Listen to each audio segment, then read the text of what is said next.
3 quick tips on time and consistency, guys. So I hear this all the time. I might have a client who starts and they eat healthy for a week, and they're like, oh, I didn't see the scale change, and they're also exercising, and they're like, oh, I didn't see the scale change, and so they get, you don't eat enough. Okay, exactly, that can happen too. So definitely make sure you keep following me, because I talk about that kind of thing, and go back and watch my last broadcast where I was talking about not eating enough, okay, under meal plans.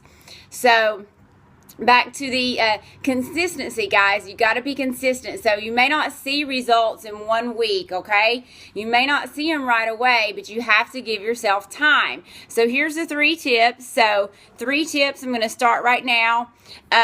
First of all, tip number 1, guys, get on a plan, okay? Have a plan. Have some kind of plan in place, all right? So for what you're going to do, you want to have a plan for exercise, and you want to have a plan for your eating, for your nutrition. You know, how are you going to eat? Are you going to, you know, you're nibbling all day and constantly going but still can't lose weight, okay?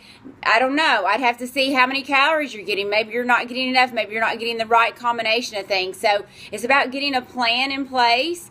And hey, Cynthia Bazin, thanks for coming in, guys. Follow the Smart Chick. She is amazing. And we give a lot of awesome laser-focused tips. So right now I've got 3 tips on time and consistency, guys, on how to get results, because that's what we all want, right? Is we all want results. Absolutely. So thank you so much for sharing out, guys. And if you're just coming in, I'm Beth Hoover. This is Good Health on the Go, Fitness and Wellness. And the first tip is to get a plan. So we want to have an exercise plan, and we want to have a nutrition plan.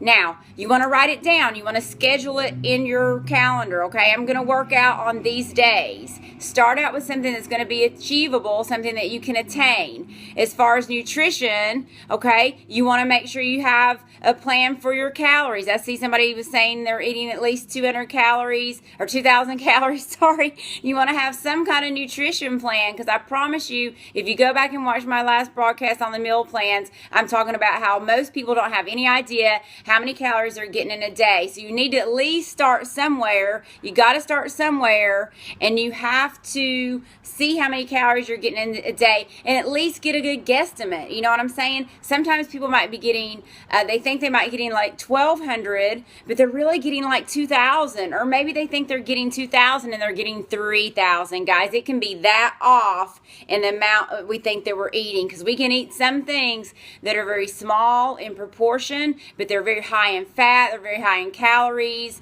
and that kind of thing. So number 1 is get a plan. If you're not sure how to get a plan together, reach out to somebody like myself, or find someone that you trust that will help you with your fitness and nutrition, guys, because that is something that is super, super important for everybody, to exercise and eat right. I don't care, you know, what you say. I don't care what you say. I know you can't argue with me, because we have to take care of our body, right? You may be really into your job and your career and your family and all these things, and those are wonderful, but like I've said time and time again, if you're not taking care of yourself, you're not going to be able to be your best to take care of other people. So number 1, get a plan with your food and your nutrition. Schedule it, put it in the books, make yourself do it, okay? And number 2 is get an accountability partner. And Cynthia Bazin talks about this all the time, guys. You have to have accountability to someone. Most of us out there are going to fall short if we're not accountable to someone for something, okay? So get an accountability partner, exactly. And we talk about this with everything, with business, with, you know, Bible studies, with all kinds of things. We have groups that come together and hold each other kind of accountable, and it's kind of like in a support group or support partner or something like that. So you have to have a accountability partner, or somebody that's going to be checking in with you and saying, just like Cynthia Bazin was talking about, how are things going for you? How are you doing? How's it going? You know, getting your exercise in. Did you get your nutrition in today? Or what did you eat? Or, you know, did you get your Bible study done? Or did you complete that assignment? So we have to have some form accountability, because when those temptations come in, which they're going to come, then we get distracted and we end up making some of the wrong choices. But when we have that accountability partner and we know we need to answer to them, it helps both of you work together to be successful and get results. So thirdly, the third tip is, guys, to give yourself enough time. Give yourself enough time. I can't tell you how many people, when it comes to weight loss specifically, because that's basically one of the things I talk about, but you can really apply this to anything, and I'm sure that Cynthia and Sage and Joshua and everybody else on here have the same type of things happen, is that people don't give them enough time to get results. We get discouraged, right? We get discouraged and then we give up.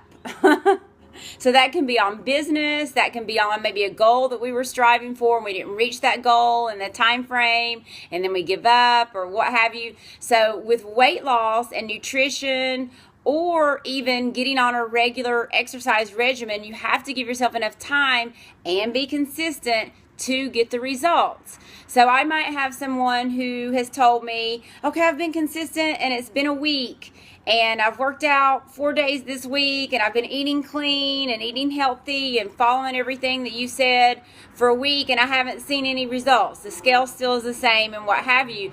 And I'm like, give yourself time, don't get discouraged. Get encouraged instead of discouraged. Okay, get encouraged that you have followed on that pattern for a week, okay? That you have followed on a regimen, and that you're leaning towards lifestyle changes.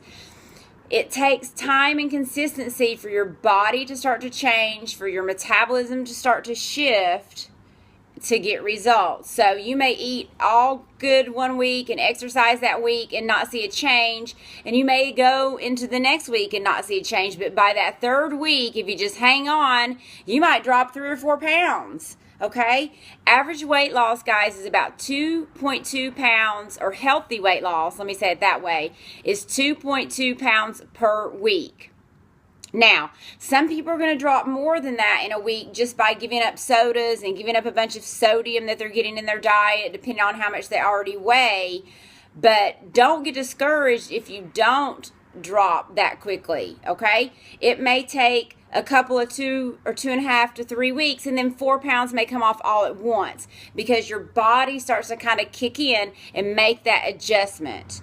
So don't give up. It takes time and consistency, and I encourage you to please keep pushing, because that's the number one thing that happens is we want everything immediate results, and I think it's getting even worse, right, with all the technology and how quickly we can do things. We have access to everything just like that, and I hear people talk about that, and so when I think about that and apply that to weight loss and all the gimmicks and gadgets that are out there that'll help people to lose fat or get rid of body fat and all that, guys, quick fixes don't work in changing your lifestyle and in losing weight. Usually, if it does work, then we've done something that the body's not really going to agree with, and when we do start eating normal again, then we're either going to gain weight or kind of reverse the results, okay? So hopefully that makes sense to everybody. If you have any questions, please type them in now. I do have a little bit more time